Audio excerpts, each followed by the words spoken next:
اذا مات الانسان انقطع عملہ، جب ایک انسان مر جاتا ہے تو اس کا سلسلہ عمل منقطع ہو جاتا ہے، الا عن ثلاث، مگر 3 عمل ایسے ہیں کہ مرنے کے بعد بھی ان کا ثواب ملتا رہتا ہے۔ وہ 3 عمل کیا ہیں؟ اللہ کے رسول صلی اللہ علیہ وسلم نے فرمایا صدقۃ جاریہ، پہلا عمل صدقہ جاریہ۔ مثلا کسی گاؤں میں لوگ غریب ہیں، پانی سے ترس رہے ہیں، کسی نے نل لگوا دیا اور لوگ جب تک پانی پیتے رہیں گے ثواب مرنے والے کو ملتا رہے گا۔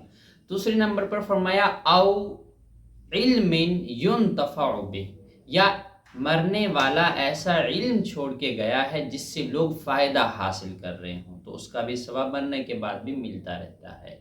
اور نمبر 3 ہے او ولد صالح يدعو له، یا مرنے کے بعد پیچھے نیک اولاد ہے جو اس کے لیے دعائے مغفرت کرتی ہے، تو اس کا بھی ثواب مرنے والے کو ملتا رہتا ہے۔